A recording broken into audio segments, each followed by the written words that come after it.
Good morning. You're listening to WVUD HD2 Newark, The Basement. I'm Zach Davis, and this is Our Brief Hour, where we celebrate the poetry and prose that makes our brief hour on this earth a beautiful one. Today I'm joined by my friend Corinne. Hi. Corinne and I were in the Delaware Shakespeare Festival Taming of the Shrew production over the summer, and we hope to be in the Delaware Shakespeare Festival production of Comedy of Errors next summer. We want to do a special Valentine's Day production for you, and it really requires no introduction. This is called Love Letters, written by A.R. Gurney. Andrew Makepeace Ladd III accepts with pleasure the kind invitation of Mr. and Mrs. Gilbert Channing Gardner for a birthday party in honor of their daughter Melissa on April 19th, 1937, at 3:30. Dear Andy, thank you for the birthday present. I have a lot of Oz books, but not The Lost Princess of Oz. What made you give me that one? Sincerely yours, Melissa. I'm answering your letter about the book. When you came into second grade with that stuck-up nurse, you looked like a lost princess. I don't believe what you wrote. I think my mother told your mother to get that book. I like the pictures more than the words. Now let's stop writing letters. I will make my L's taller than my D's. I will close up my A's and O's. I will try to make longer P's. Pass it on. You're funny. Will you be my Valentine? Were you the one who sent me a Valentine saying, "Will you be my Valentine"? Yes, I sent it. Then I will be. Unless I have to kiss you. When it's warmer out, can I come over and swim in your pool? No, you can't. I have a new nurse named Miss Hawthorne who thinks you'll give me infantile paralysis. Will you help me go down and get the milk and cookies during recess? I will if you don't ask me to marry you again. I will not write personal notes in class. I will not write personal notes in class. I will not. Merry Christmas and Happy New Year. Love, Andy Ladd. I made this card myself. It's not Santa Claus. It's a kangaroo jumping over a glass of orange juice. Do you like it? I like you. Melissa. My mother says I have to apologize in writing. I apologize for sneaking into the girls' bathhouse while you were changing into your bathing suit. Tell Miss Hawthorne I apologize to her, too. Here is a picture I drew of you and me without our bathing suits on. Guess which one is you? Don't show this to anyone. I love you. Here is a picture of Miss Hawthorne without her bathing suit on. You can't draw very well, can you? Thank you for sending me the cactus plant stuck in the little donkey. I've gotten lots of presents here in the hospital, and I have to write thank you notes for every one. I hate it here. My throat is sore all the time from where they cut out my tonsils. They give me lots of ice cream, but they also take my temperature the wrong way. Merry Christmas and Happy New Year. Why did they send you to another school this year? Merry Christmas. They think I should be with all boys. You made me promise to send you a postcard. This is it. You're supposed to write personal notes on the back of postcards. For example, here are some questions to help you think of things to say. Do you like Lake Saranac? Is it fun visiting your grandmother? Are your parents really getting divorced? Can you swim out into the deep part of the lake, or does Miss Hawthorne make you stay in the shallow part where it's all roped off? Is there anybody there my age? I mean boys. Please write answers to all these questions. No, no, yes, yes, no. Dear Melissa, remember me, Andy Ladd? They've sent me to camp so I can be with all boys again. This is quiet hour, so we have to write home, but I've already done that, so I'm writing to you. There's a real Indian here named Iron Crow who takes us on nature walks and teaches us 6 new plants a day. This is okay, except he forgot about poison ivy. I won the backstroke, which gives me 2.5 gold stars. If I get over 50 gold stars by Parents' Day, then I win a leadership prize, which is what my father expects of me. I'm making a napkin ring in shop, which is worth 4 stars, and which is either for my mother or for you. I hope you'll write me back, because when the mail comes every morning, they shout out our names, and it would be neat to walk up and get a letter from a girl. Help! Eek, yipes! I can't write letters. It took me hours just to write Dear Andy. I wrote my father because I miss him so much, but to write a boy? Hell's bells and oriental smells. I'm sending you this picture I drew of our cat instead. Don't you love his expression? It's not quite right, but I tried 3 times. I drew those jingly lines around his tail because sometimes the tail behaves like a completely separate person. I love that tail. There's a part of me that feels like the tail. Oh, and here's some bad news. My mother's gotten married again to a man named Hooper McPhail. Help! Let me out of here! I liked the cat. Is that the cat you threw in the pool that time when we were playing over at your house in 3rd grade? No, that was a different cat entirely. This is a dumb Halloween card and wouldn't scare anyone, but I'm really writing about dancing school. My parents say I have to go this year, but I don't see why I have to. I can't figure out why they keep sending us away from girls and then telling us we have to be with them. Are you going to dancing school also? Just write yes or no, since you hate writing. Yes.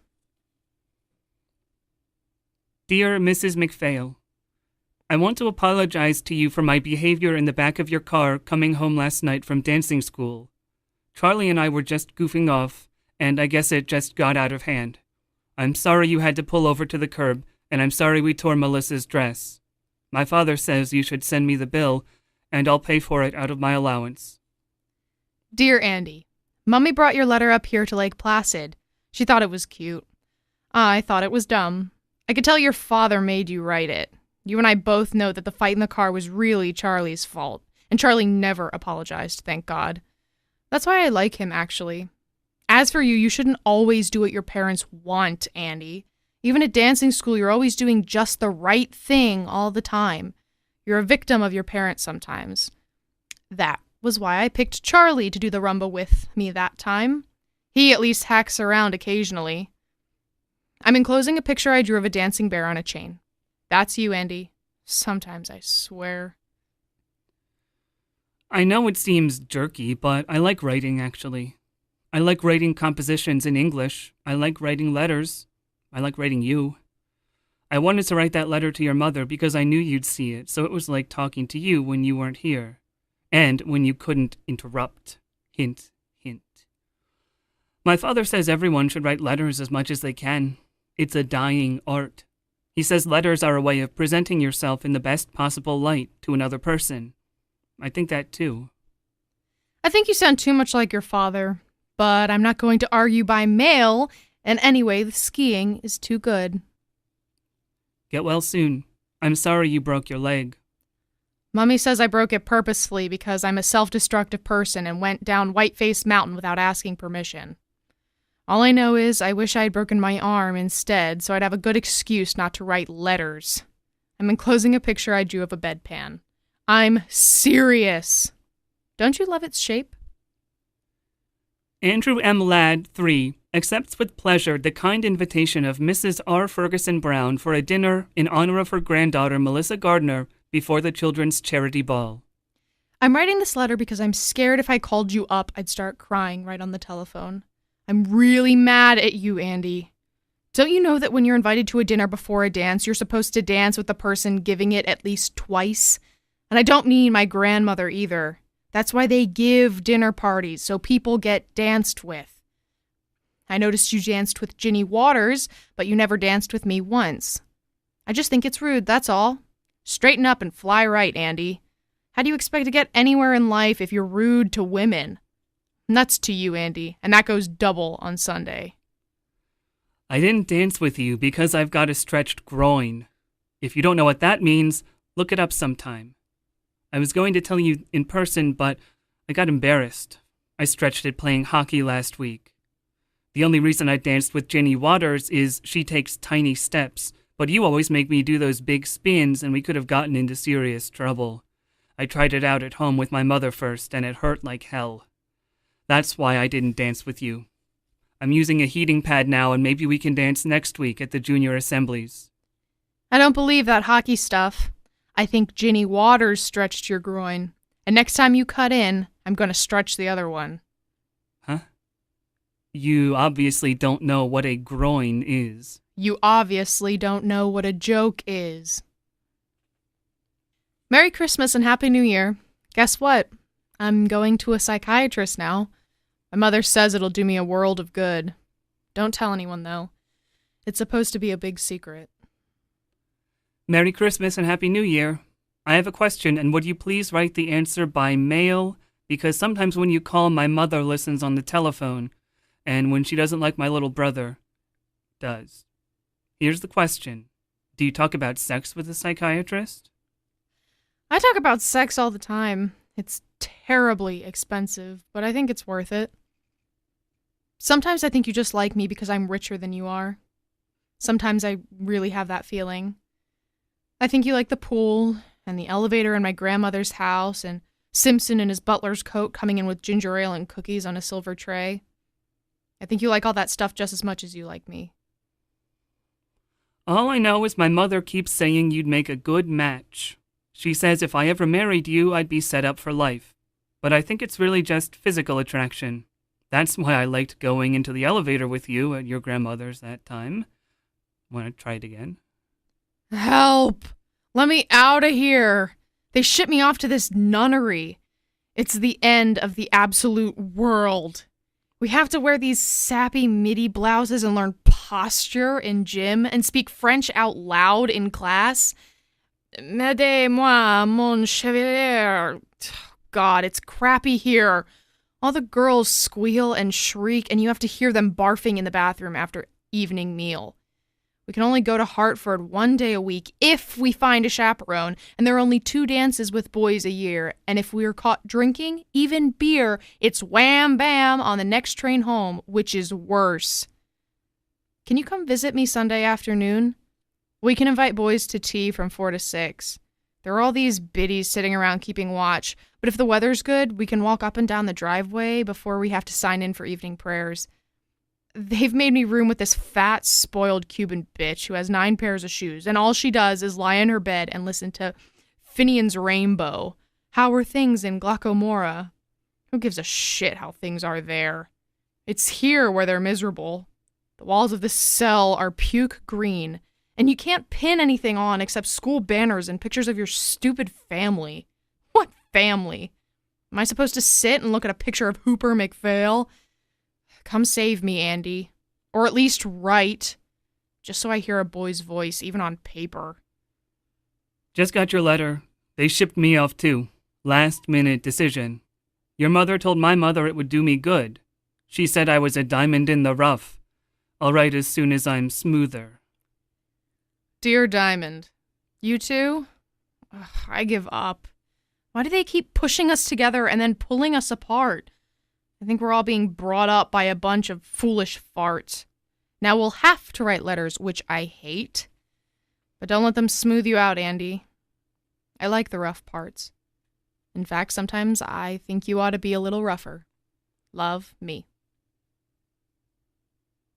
I'm very sorry to be so late in replying, but I haven't had much time.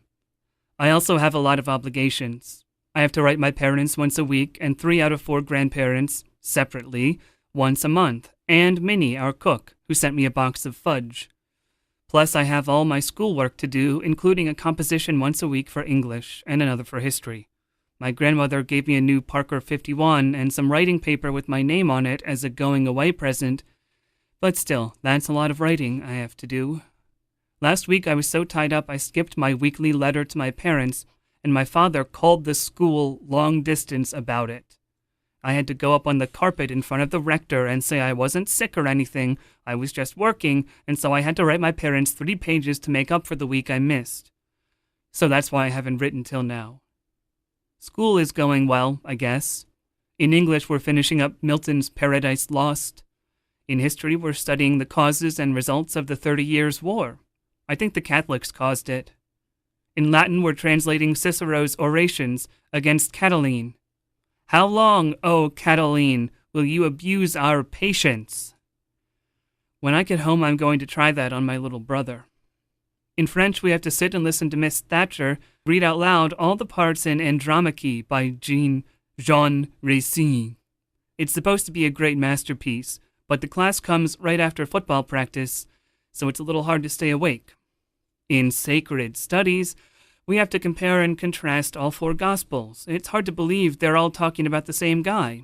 In math, we're trying to factor with 2 unknowns. Sometimes I let X be me and Y be you, and you'd be amazed how it comes out. My grades are pretty good. They post your weekly average outside study hall, and last week I got 91.7 overall average. Not bad, eh? I got a letter from my grandfather telling me not to be first in my class because only the Jews are first. I wrote him and told him I wasn't first, but even if I was, there are no Jews here. We have a few Catholics, but they're not too smart, actually. I don't think you can be smart and Catholic at the same time. I was elected to the student council, and I'm arguing for 3 things. 1, I think we should have outside sports rather than keeping them all intramural. I think it would be better to play with Exeter than just play with ourselves. 2, I think we should have more than 1 dance a year. I think female companionship can be healthy, occasionally, even for younger boys. And 3, I think we should only have to go to chapel once on Sunday. I think it's important to pray to be a better guy and all that, but if you have to do it all day long, you can get quite bored. And if you get boring to yourself, think how boring you must be to God. I'm playing left tackle on the 3rd team, and I'll be playing hockey, of course, this winter, and I think I'll try rowing this spring, since I always stank at basketball. Now I have to memorize the last 5 lines of Paradise Lost. Hold it. Back in a little while. There, that wasn't so hard. Maybe because it reminds me of you and me. Sent away from home. I'll write it down for you.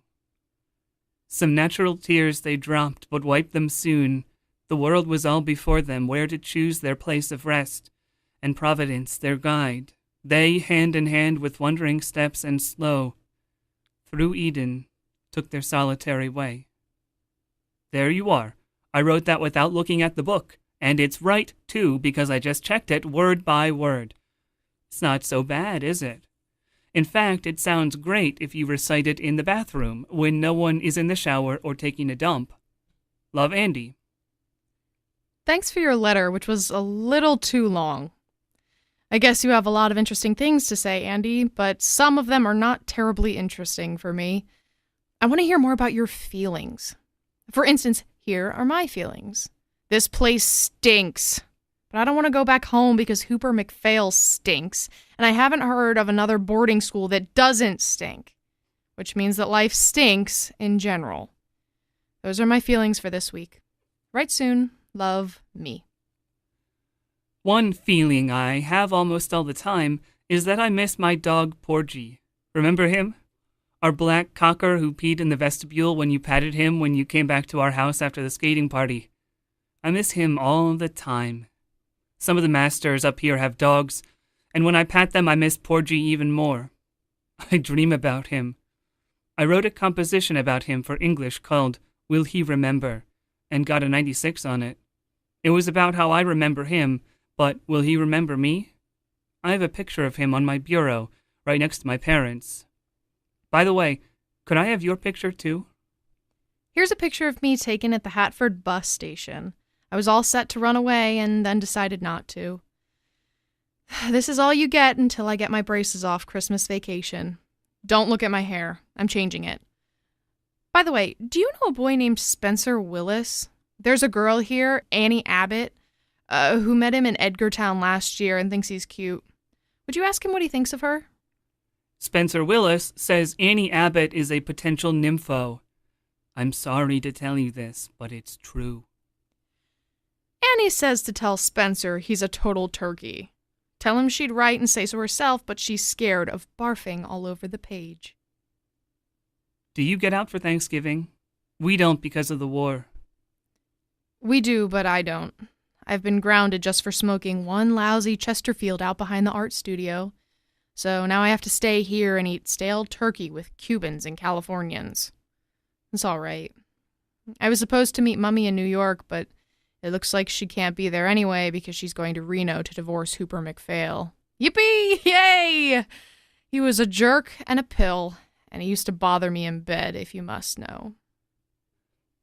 I liked seeing you Christmas vacation. particularly with your braces off. I really liked necking with you in the Watson's rumpus room. Will you go steady with me?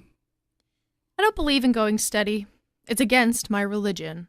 I hated that stuff with all those pairs of pimply people in the Watson's basement leaning on each other, swaying to that dumb music with all the lights off. My mother says you should meet as many boys as you can before you have to settle down and marry one of them. That way, you'll make less of a mistake. I didn't work for her, but maybe it'll work for me. Can we at least go to the movies together during spring vacation? I don't know, Andy. I like seeing you, but I don't want to go home much anymore. My mother gets drunk a lot, if you must know, and comes into my room all the time and talks endlessly about how I don't know what because she slurs her words. The only really good time I had was when I came over to your house Christmas Eve. That was fun. Singing around the piano, hanging up the stockings, playing Chinese checkers with your brother, helping your mother with the gravy. I liked all that. You may not have as much money as we have, but you've got a better family. So, spring vacation, I'm going to visit my grandmother in Palm Beach. Ho-hum. At least I'll get a tan. P.S. Enclosed is a picture I drew of your dog, Porgy, who I remember from Christmas Eve. The nose is wrong, but don't you know the eyes are good? I'm stroking the 4th crew now. Yesterday I rode number 2 on the 3rd. Tomorrow I may row number 6 on the 2nd, or number 4 on the 5th. Who knows? You get out there and work your butt off, and the launch comes alongside and looks you over, and the next day they post a list on the bulletin board saying who will row what. They never tell you what you did right or wrong, whether you're shooting your slide or bending your back or what. They just post the latest results for all to see. Some days I think I'm doing really well, and I get sent down 2 crews. One day I was obviously hacking around, and they moved me up. There's no rhyme or reason. I went to Mr. Clark, who's the head of rowing, and I said, "Look, Mr. Clark, there's something wrong about this system. People are constantly moving up and down, and no one knows why. It doesn't seem to have anything to do with whether you're good or bad, strong or weak, coordinated or uncoordinated. It all seems random, sir." And Mr. Clark said, "That's life, Andy," and walked away. Well, maybe that's life, but it doesn't have to be life. You could easily make rules which made sense, so the good ones moved up and the bad ones moved down, and people knew what was going on. I'm serious. I'm thinking about going to law school later on. Your last letter was too much about rowing. Do you know a boy there named Steve Scully? I met him down in Florida, and he said he went to your school and was on the 1st crew. He said he was the fastest rower in the boat. Is that true, or was he lying? I think he may have been lying. Steve Scully was lying. He doesn't even row. And if he did and rowed faster than everyone else in the same boat, he'd mess the whole thing up. He says he got to second base with you. Is that true? Steve Scully is a lying son of a bitch, and you can tell him I said so. Will you be around this summer? I think I've got a job summer caddying, so no more camp, thank God. I'll be visiting my father in California. I haven't seen him in 4 years. He has a new wife, and I have 2 half-sisters now. It's like going to find a whole new family. Oh, I hope. Do you like California? Write me about California. How's your second family? Did you get my letters? I checked with your mom, and I had the correct address. How come you haven't answered me all summer? Back at school now. Hope everything's okay with you. Did you get my letters out in California? Or did you have a wicked stepmother who confiscated them? I don't want to talk about California. Ever. For a while I thought I had 2 families, but now I know I don't really have any. You're very lucky, Andy. You don't know it, but you are. But maybe I'm lucky too, in another way. I was talking to Miss Wadsworth, who comes in from Hartford to teach us art. She says I have a real talent both in drawing and in painting, and she's going to try me out in a pottery as well. She says some afternoon she's going to take me just by myself to her studio in Hartford, and we'll do life drawings of her lover in just a jockstrap. Don't laugh. She says art and sex are sort of the same thing. Dear Melissa, I have 4 questions, so please concentrate. 1.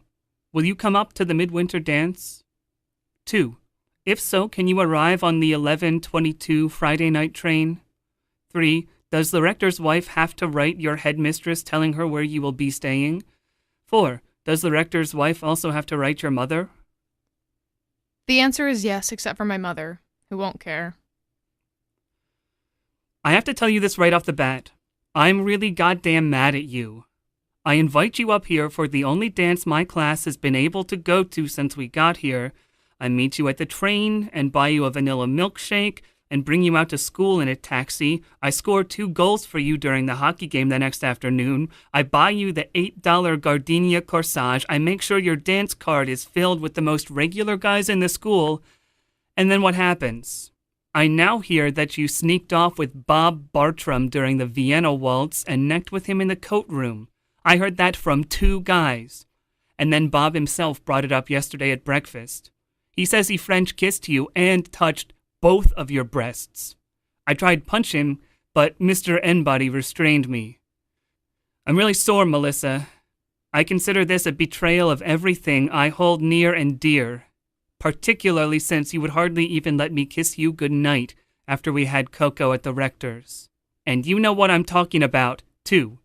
So don't expect any more letters from me or any telephone calls either during spring vacation.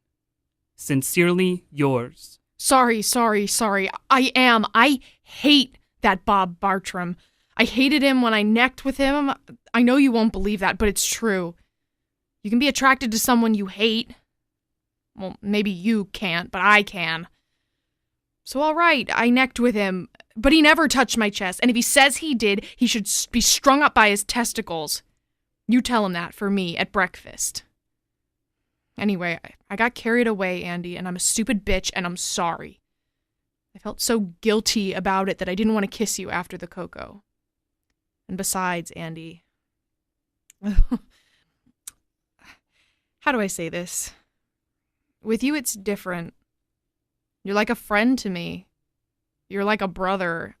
I've never had a brother, and I don't have too many friends, so you're both, Andy. You're it. My mother says you must never say that to a man, but I'm saying it to you anyway, and it's true. Maybe if I didn't know you so well, maybe if I hadn't grown up with you, maybe if we hadn't written all these goddamn letters all the time, I could have kissed you the way I kissed Bob Bartram. Oh, but please, let's see each other during spring vacation, please. I count on you, Andy. I need you. I think sometimes I'd go stark raving mad if I didn't have you to hold on to. I really think that sometimes. Much love. Happy Easter!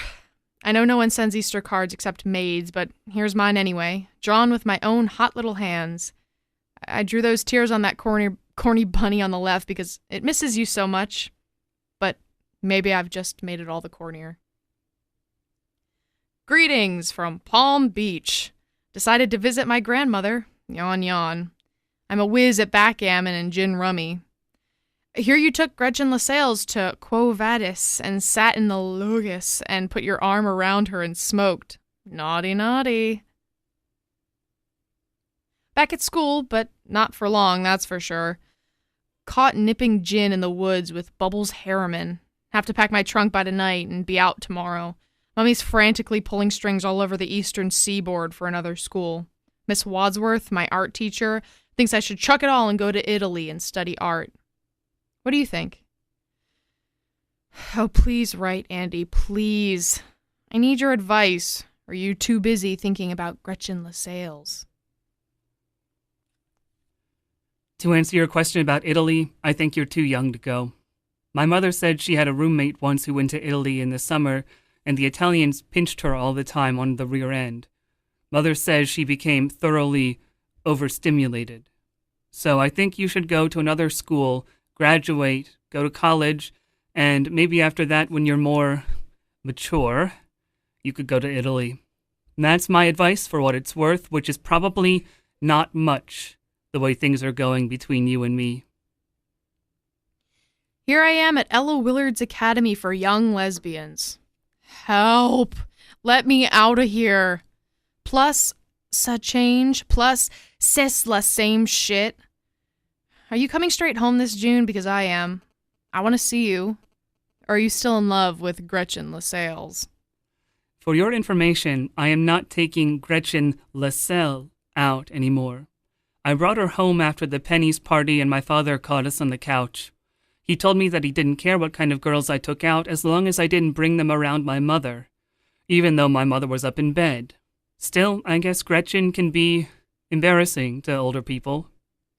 I hope to see you in June then. Can't come home in June.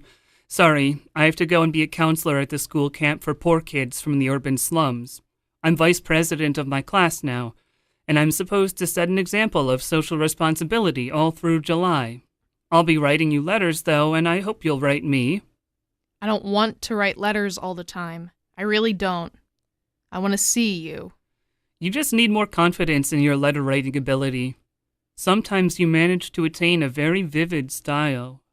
Won't you please just stop writing about writing and come home and go to the Campbell's sports party before you go up to that stupid camp? Please. I behave better when you're around. In person. Please. Greetings from New Hampshire. This card shows the town we're near, where we sneak in and buy beer. We're cleaning the place up now and putting out the boat docks and caulking the canoes because the kids arrive tomorrow. Gotta go, right soon. I miss you. I really wish you would come to the Campbell's sports party. Dear Melissa, Sandy McCarthy arrived from home for the second shift here at camp, and he told me all about the Campbell's sports party. He said you wore a two-piece bathing suit and ran around goosing girls and pushing boys into the pool. Do you enjoy that sort of crap? He said the other girls were furious at you. Don't you want the respect of other women? Sandy also said you let Bucky Zeller put a tennis ball into your cleavage. Are you a nympho or what? Don't you ever like just sitting down somewhere and making conversation? Sandy says you're turning into a hot box. Do you like having that reputation? Hell, I thought there was a difference between you and Gretchen Lascelles. Maybe I was wrong. Don't you care about anything in this world except hacking around? Don't you feel any obligation to help the poor people, for example? Sometimes I think your big problem is you're so rich you don't have enough to do, and so you start playing grab-ass with people. I'm sorry to say these things, but what Sandy told me made me slightly disgusted, frankly. I wrote you a letter from New Hampshire. Did you receive it? Are you there, or are you visiting your grandmother, or what? Are you sore at me? I bet you're sore at me. I apologize. I'm sorry. I'm a stuffy bastard sometimes, aren't I? The hell with you, then. Ooh, big, tough Andy using four-letter words like hell. Screw you. Don't you wish you could? Everyone else seems to be. Don't believe everything you read in the papers. Dear Andrew Makepeace Lad the Turd, I just want you to know you hurt me very much. I just want you to know that. Now let's just leave each other alone for a while. All right? All right. Dear Melissa, my mother wrote me that your grandmother had died. Please accept my deepest sympathies. Thank you for your note about my grandmother. I loved her a lot, even though she could be a little boring. Congratulations on getting into Briarcliff. I hear it's great. Thank you for your note about Briarcliff. It's not great, and you know it. In fact, it's a total pit. But it's close to New York, and I can take the train in and take drawing at the Institute 3 days a week. And in 2 years, if I stick it out, Mummy's promised that I can go live in Florence. I hope you like Yale. Would you consider coming to the Yale-Dartmouth game Saturday, October 28th? I'll be there. Uh-oh. Damn. I'm sorry, Melissa. I have to cancel. My parents have decided to visit that weekend, and they come first, according to them. My mother says she'd love to have you with us, but my father thinks you can be somewhat distracting. You and your parents. Let me know when you decide to grow up. How about the Harvard game, November 16th? Do you plan to grow up at the Harvard game? Give me a chance. I might surprise you. Okay. Let's give it a try. You should know that I'm even richer now than when you said I was rich, thanks to poor Granny. I plan to drive up to the front gate of Calhoun College in my new, red Chrysler convertible and sit there stark naked, honking my horn and drinking champagne and flashing at all the freshmen. Here's the schedule. We'll have lunch at Calhoun around noon, then drive out to the game. Then there's a sea breeze party at the Fence Club afterwards, and an eggnog brunch at St. Anthony's the next day. I'll reserve a room for you at the Taft or the Duncan. Probably the Taft, since the Duncan is a pretty seedy joint. Make it the Duncan. I hear the Taft is loaded with parents all milling around the lobby, keeping tabs on who goes up the elevators. Can't wait till the 16th. The Duncan it is. Hubba hubba, Goodyear rubba. Dear Andy, this is supposed to be a thank you note for the Yale-Harvard weekend, but I don't feel like writing one, and I think you know why. Love, Melissa. Dear Melissa, I keep thinking about the weekend. I can't get it out of my mind. It wasn't much good, was it? I don't mean just the Duncan, I mean the whole thing. We didn't really click, did we?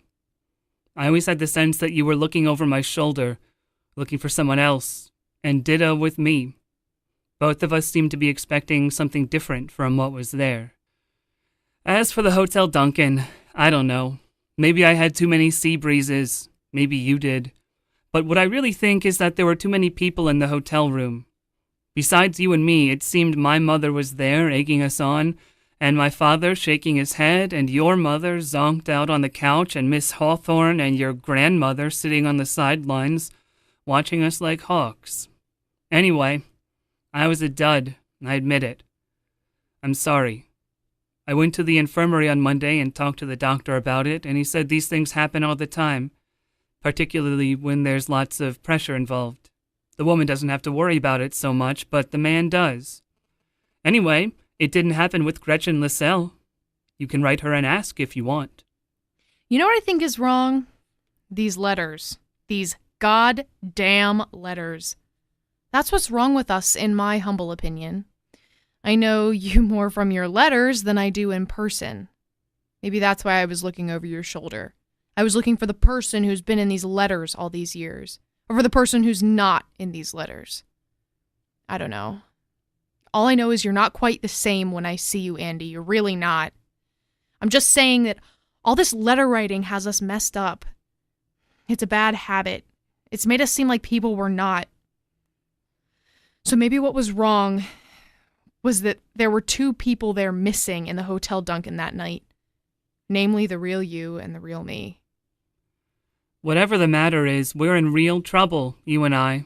That I realize. So now what do we do about it? Maybe we should just concentrate on dancing together.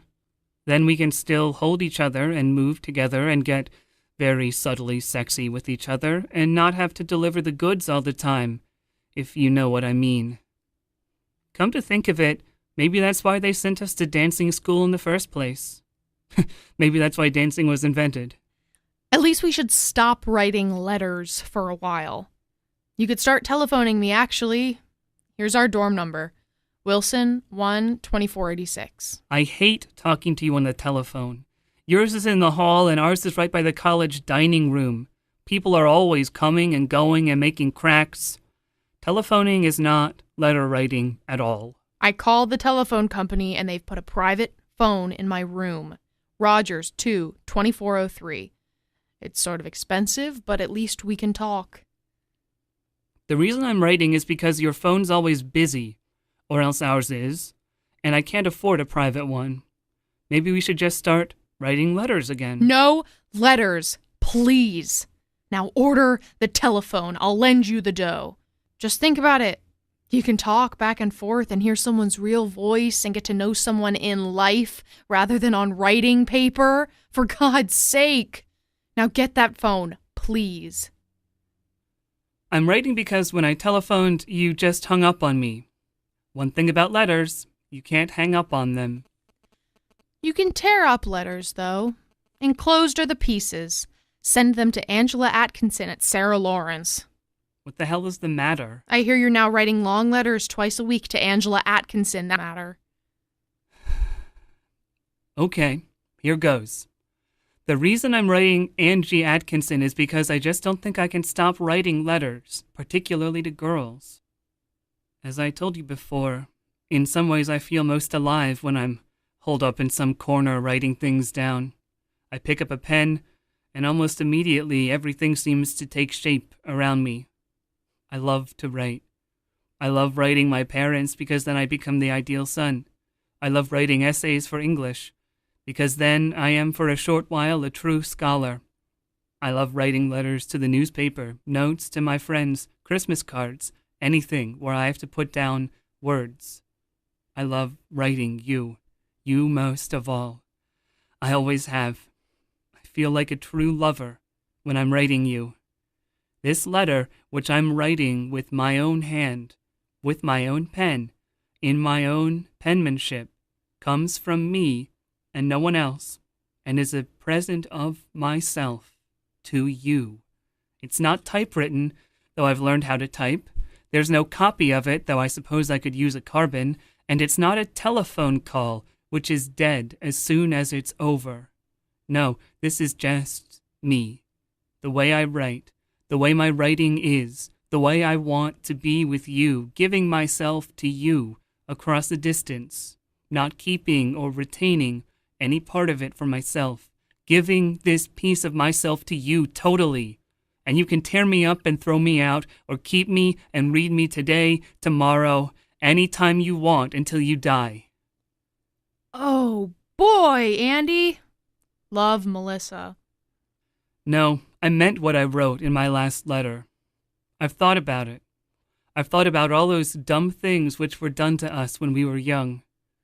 We had absent parents, slapping nurses, stupid rules, obsolete schooling, empty rituals, hopelessly confusing sexual customs. My God, when I think about it now, it's almost unbelievable. It's a fantasy. It's like back in the Oz books, the way we grew up. But they gave us an out in the land of Oz. They made us write. They didn't make us write particularly well, and they didn't always give us important things to write about.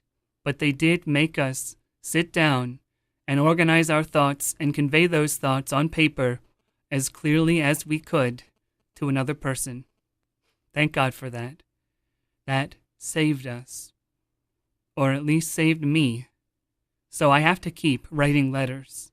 If I can't write them to you, I have to write them to somebody else. I don't think I could ever stop writing completely.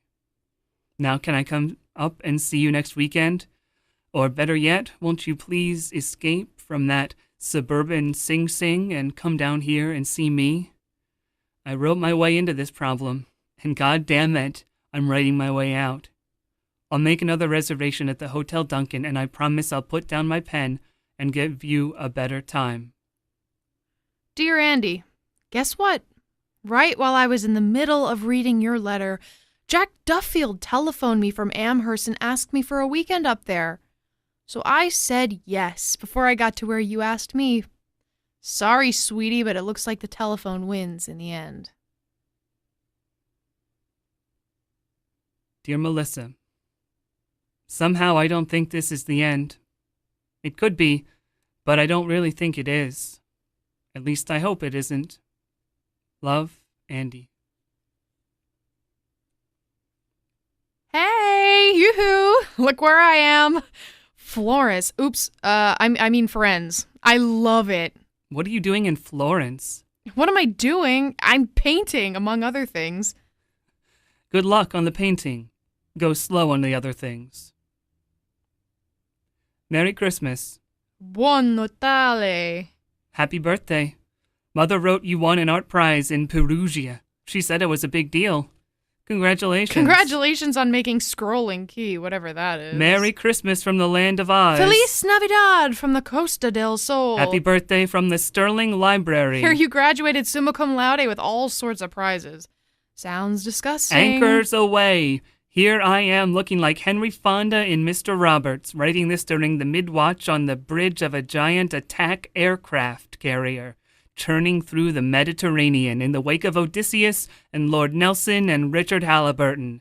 You'll be pleased to know our guns are loaded, our planes are in position, and our radar is constantly scanning the skies, all designed simply and solely to protect you against communism. The next time you see me, I want you to salute. I should have known you'd join the Navy.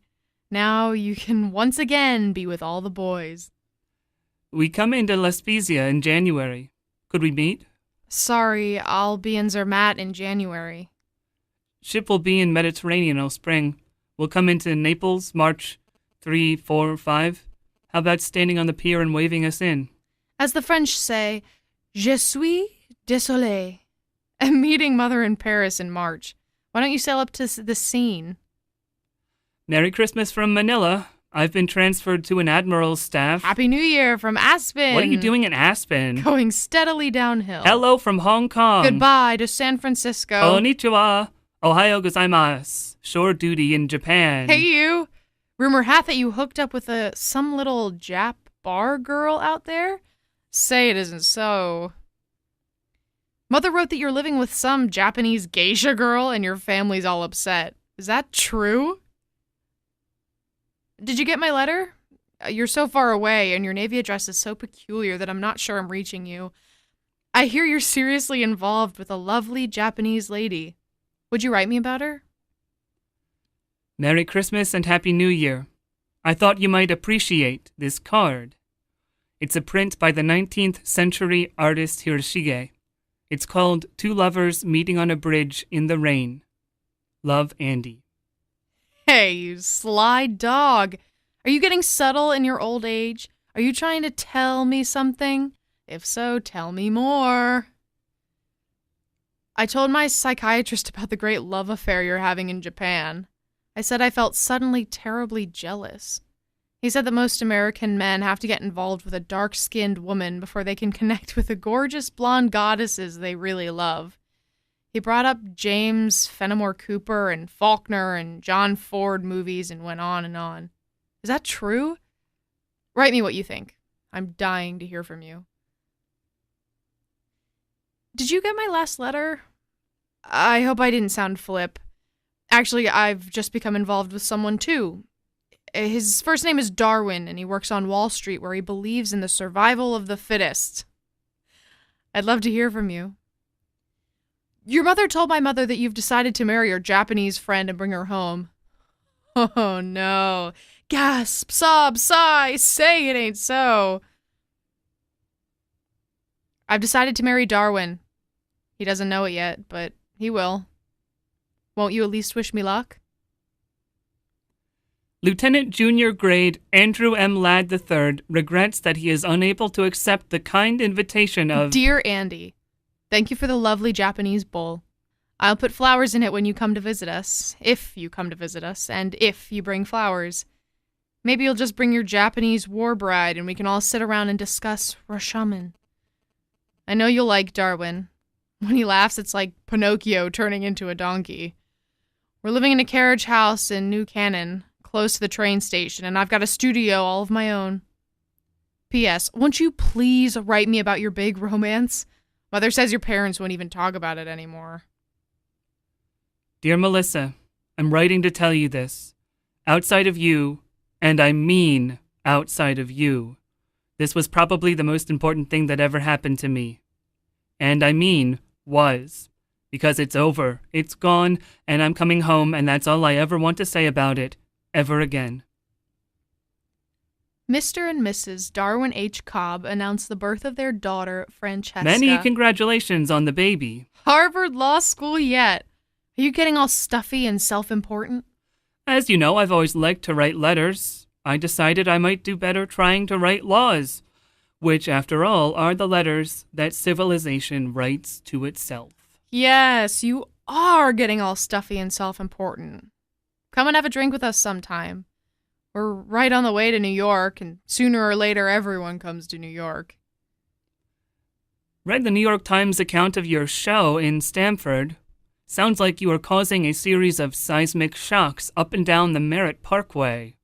Don't joke about my work. There's more than that when they say in your goddamn Bible, the New York Times. Enclosed, see what other critics said. Notice that they think I'm good. I am, too. Or could be. If I can only focus. Sorry. I know you're good. I've always known it. Here you made law review, whatever that means.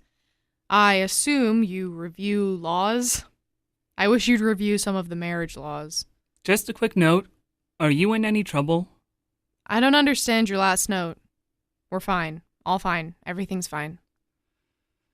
Congratulations on baby number 2. Number 2 is a perfect way to describe this particular Greetings baby. from Washington. Here clerking for a Supreme Court justice, which isn't quite as fancy as it sounds. Dear Andy, I was very sorry to hear about the death of your father. I know he was very much a great influence on you, and I know you loved him very much. I also know he didn't like me. I'm sure he thought I was bad for you, and I probably was. Still, he was a good, decent man, and I always knew where I stood with him when you'd bring me home to your family, back in the old days, back in the land of Oz. I wish I'd had a father like that. Please accept my deepest sympathies. Love, Melissa. Dear Melissa, thank you for your note on my father.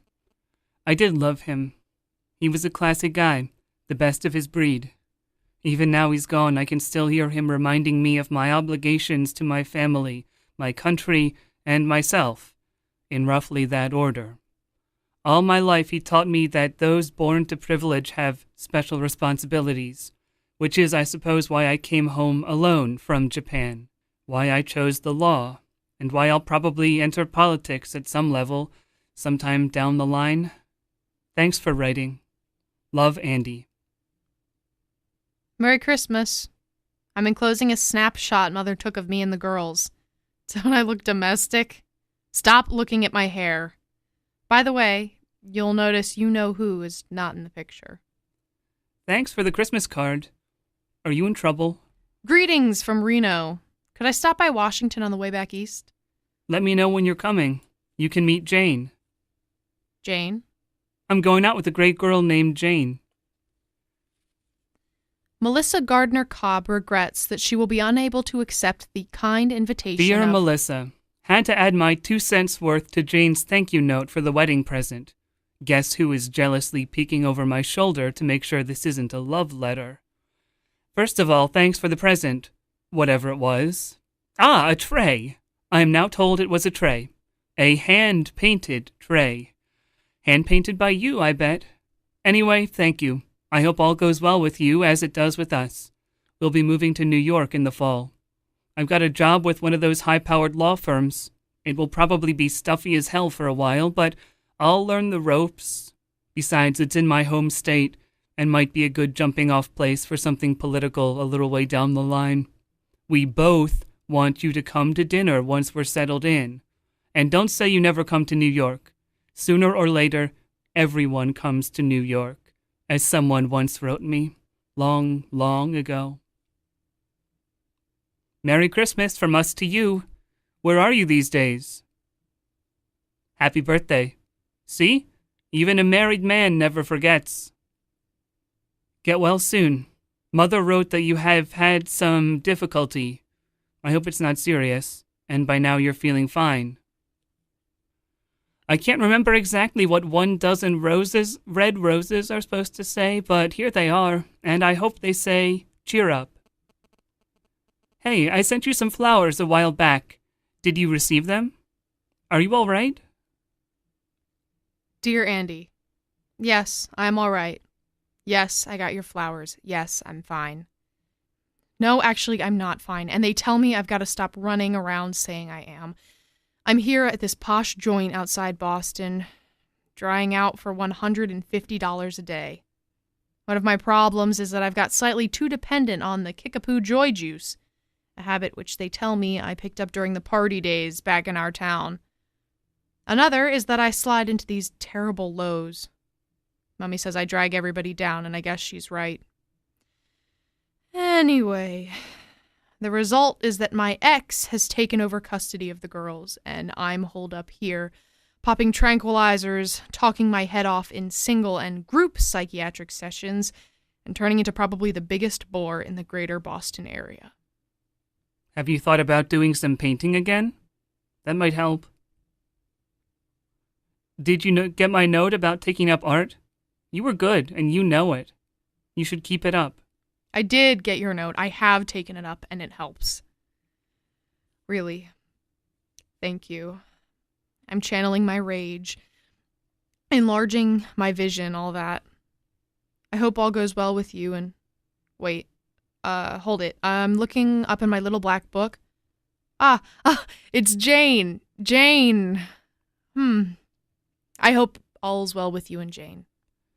Merry Christmas from Andy and Jane Ladd. And Andrew the Fourth. Guess the name of the dog. Porgy. You got it. Merry Christmas from San Antonio. I'm trying the Southwest. I can see the most incredible shapes from my bedroom window. And there's a pretty incredible shape now sleeping in my bed. Season's greetings from the Ladd family. Mother wrote you were planning to get married again. I was. I did. I'm not now. Donner, Rhodes, and McAllister announced the appointment to partnership of Mr. Andrew M. Ladd III. Dear Andy, now you're such a hotshot lawyer. Could you help me get my children back? Darwin hardly lets me near them, and when he does, they behave as if I had some sort of contagious disease. I wasn't much of a mother, but maybe I could improve if I just had the legal responsibility. Better stay out of this one. Our past connections, conflict of interest. Hello from Egypt. I'm trying to start again in the cradle of civilization. Christmas greetings from the Ladds. Andy, Jane, Drew, Nicholas, and Ted. And, of course, Porgy. I'm thinking of moving to Los Angeles. Do you know anyone in Los Angeles? Does anyone know anyone in Los Angeles? Joy to the world from all the Ladds. Note our new address. Merry Christmas. Hey, you! What's going on? Just when I decide to move to New York, I see you're scampered off to the suburbs. I find the suburbs generally safer. Chicken. Mother wrote that you won some important election for the Republicans.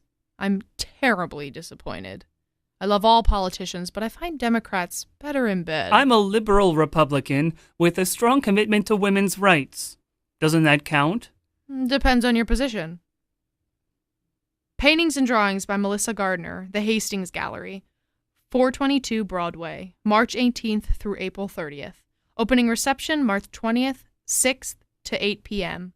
Note, I've gone back to my maiden name. That's a laugh.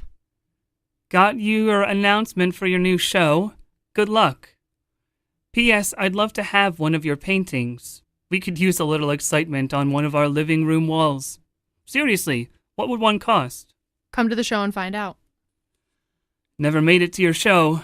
Sorry, things came up. Chicken again. You're right. Actually, it's just as well. I'm going through what the critics call an anarchist phase. They say I'm dancing on the edge of an abyss. You better stay away. I may take you with me when I fall. Dear friends, Jane tells me that it's about time I took a crack at the annual Christmas letter, so here goes. Let's start at the top with our quarterback, Jane herself, who never ceases to amaze us all. Not only has she continued to be a superb mother to our 3 sons, but she has also managed to commute into the city and hold down a part-time job in the gift shop at the Metropolitan Museum of Art. Furthermore, she is now well on her way to completing a full-fledged master's degree in arts administration at SUNY Purchase. More power to Jane, so say we all. We are also proud of all 3 boys. Young Drew was soccer captain at Exeter last fall and hopes to go on to Yale. Nicholas, our rebel in residence, has become a computer genius in high school and has already received several tantalizing offers for summer jobs from local electronics firms. We all know that it's tougher to place our youngsters in meaningful summer employment than to get them into Harvard, so we're very proud of how far Nick has come. Ted, our last but in no way our least, now plays the clarinet in the school band at Dickinson Country Day. Since Jane and I are barely capable of singing You Are My Sunshine without going disastrously flat, when we hear him produce his dulcet sounds, we look at each other in a wild surmise. We recently bought the family summer place from my brother and sister and hope to spend as much time as we can there, gardening, relaxing, and, as the boys say, generally vegging out. Jane and I have become killers on the tennis court and hereby challenge all comers. If any of our friends are in the Adirondack area this summer, we expect telephone calls, we expect visits, we expect elaborate house presents. I've enjoyed very much serving on the state legislature. We've proposed and written a number of bills, and we've won some and lost some. All my life I've had the wish to do something in the way of public service, and it has been a great pleasure to put that wish into practice. For those of my friends who have urged me to seek higher office, let me simply say that I have more than enough challenges right where I am. Jane and the boys join me in wishing each and all of you a happy holiday season.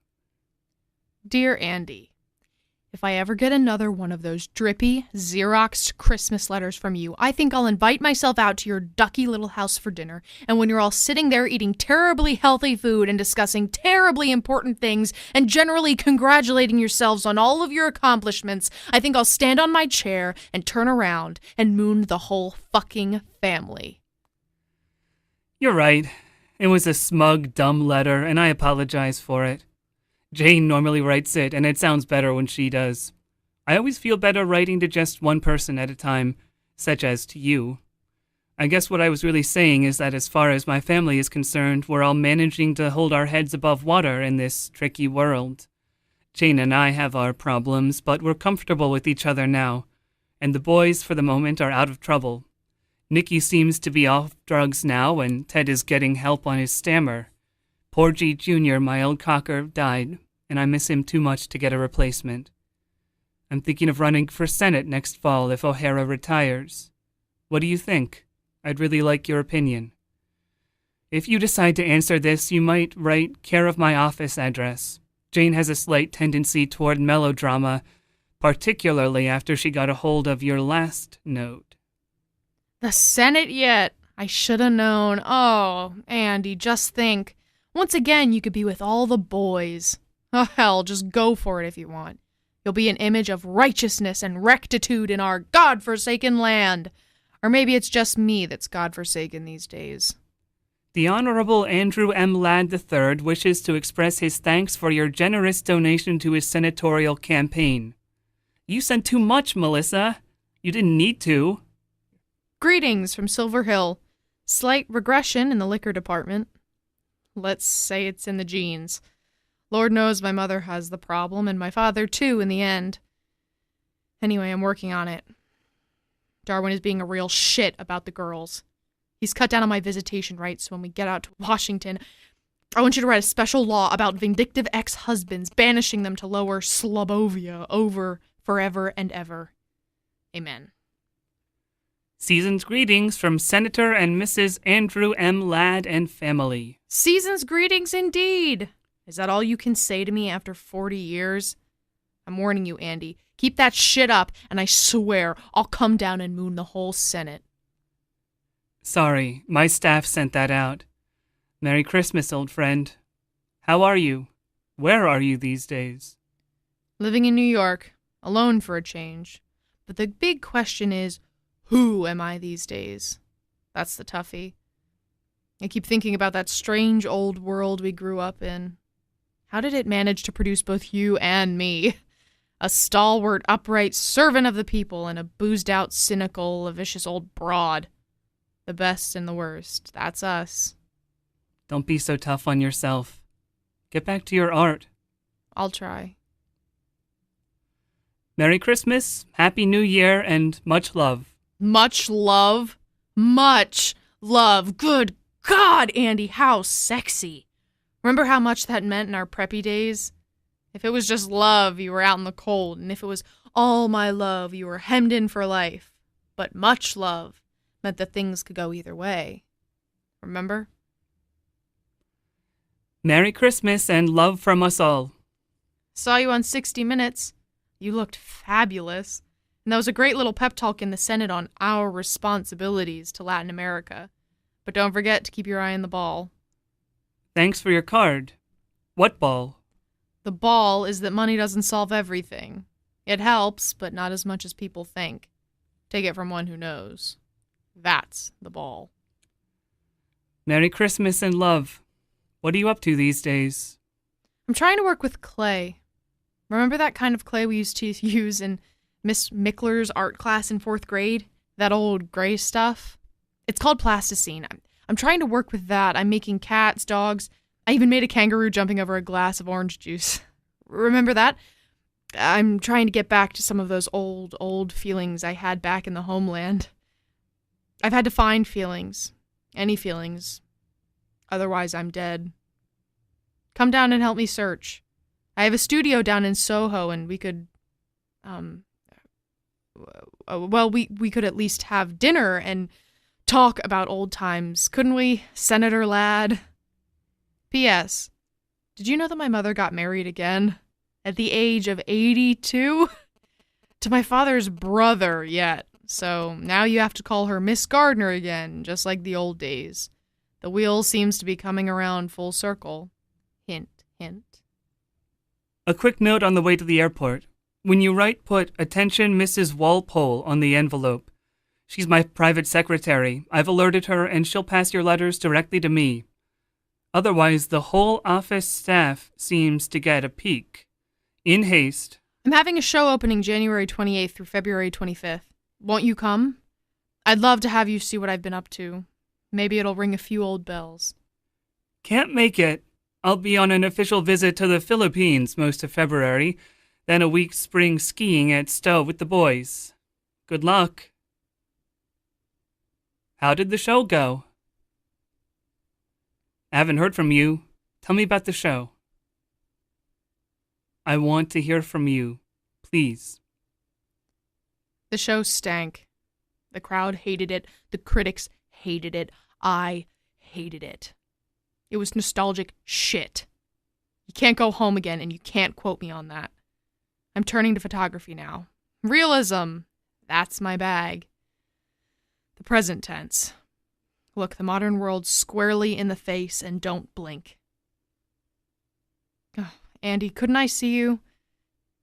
You're all I have left. I'll be in New York next Tuesday the 19th. Have to make a fundraising speech at a dinner.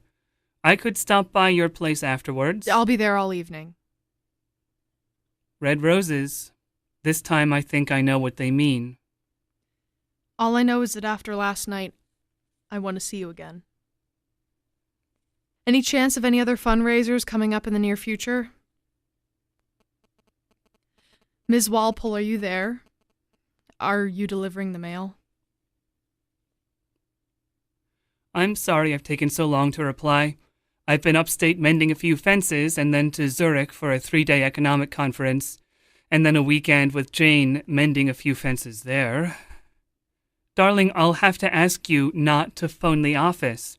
Every call has to be logged in, and most of them get screened by these overeager college interns who like to rush back to Cambridge and New Haven and announce to their classmates in political science that Senator Ladd is shacking up on the side. The phones simply aren't secure.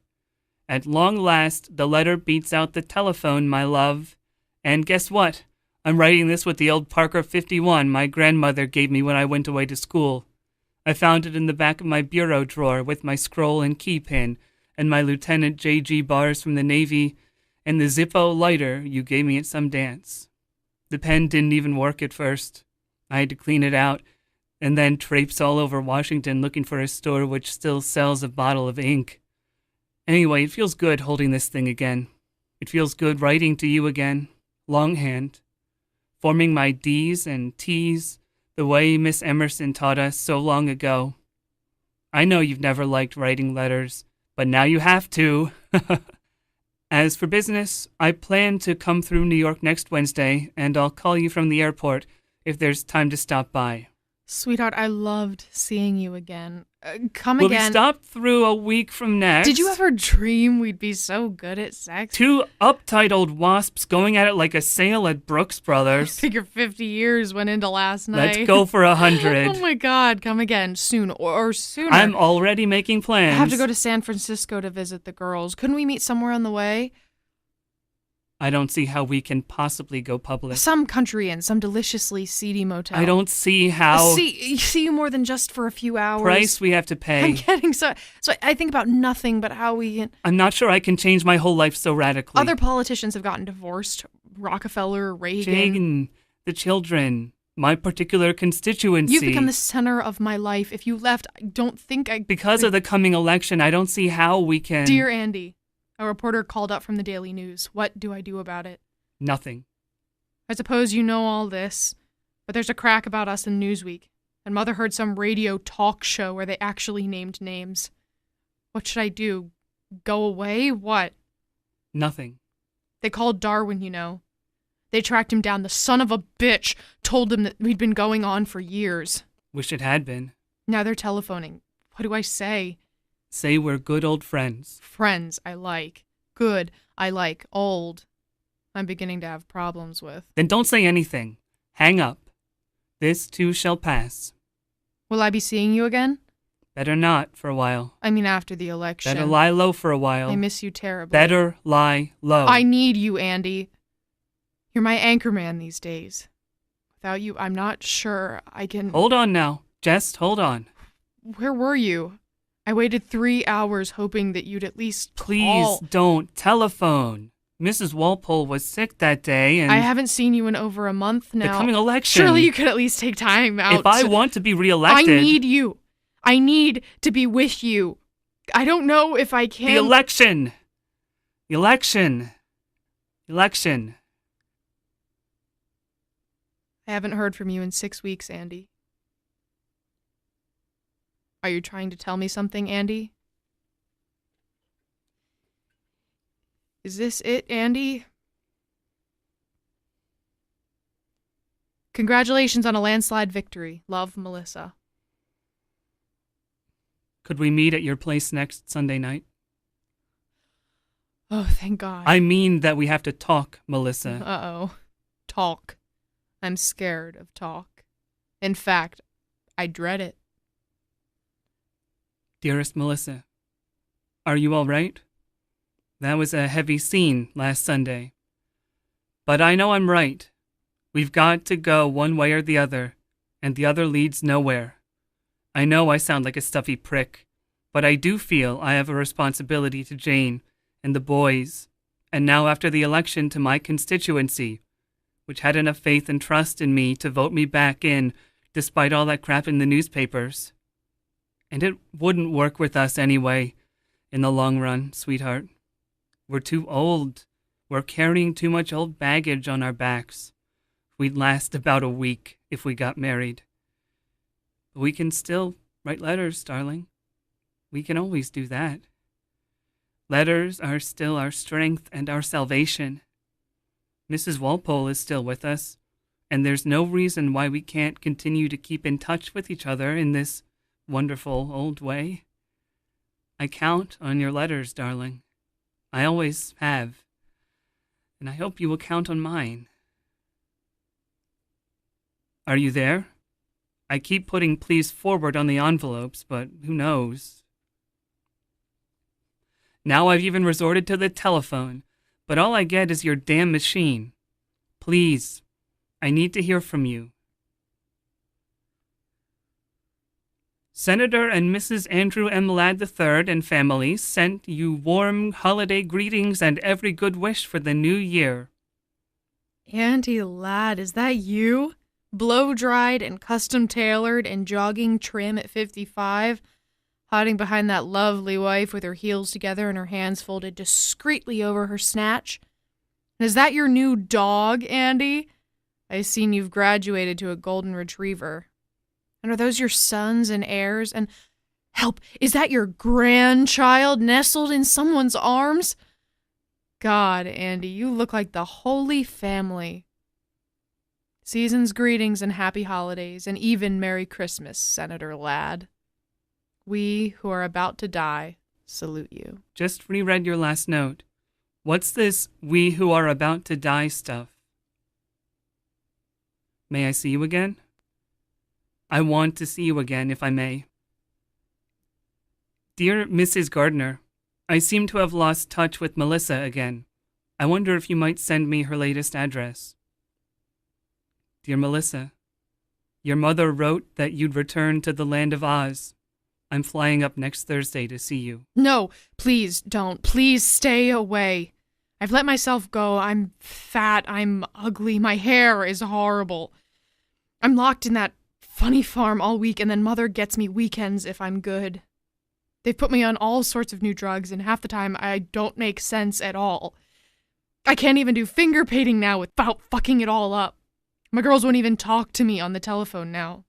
They say I upset them too much. Oh, I've made a mess of things, Andy.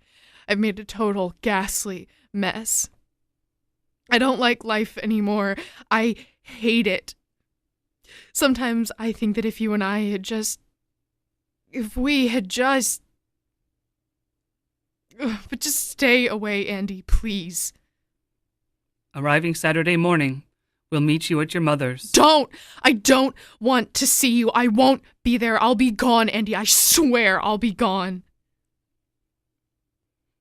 Dear Mrs. Gardner, I think the first letter I ever wrote was to you, accepting an invitation for Melissa's birthday party. Now I'm writing you again about her death. I want to say a few things on paper I couldn't say at her funeral, both when I spoke and when you and I talked afterwards. As you may know, Melissa and I managed to keep in touch with each other most of our lives, primarily through letters. Even now as I write this letter to you, I feel I'm also writing it to her. You're in your element now, Andy. We had a complicated relationship, she and I, all our lives. We went in very different directions. But somehow over those years, I think we managed to give something to each other.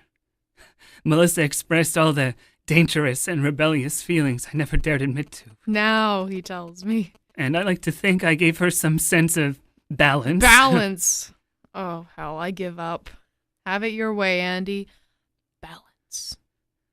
Most of the things I did in life, I did with her partly in mind. And if I said or did an inauthentic thing, I could almost hear her groaning over my shoulder. But now she's gone. I really don't know how I'll get along without her. You'll survive, Andy. I have a wonderful wife, fine children, and a place in the world I feel proud of. But the death of Melissa suddenly leaves a huge gap in my life. Oh, no, Andy. The thought of never again being able to write to her, to connect to her, to get some signal back from her, fills me with an emptiness which is hard to describe. Now, Andy, stop. I don't think there are many men in this world who have had the benefit of such a friendship with such a woman. But it was more than friendship, too. I know now that I loved her. I loved her even from the day I met her, when she walked into second grade, looking like the lost princess of Oz. Oh, Andy, please, I can't bear it. I don't think I've ever loved anyone the way I loved her, and I know I never will again. She was at the heart of my life, and already I miss her desperately. I just wanted to say this to you and to her. Sincerely, Andy Ladd. Thank you, Andy.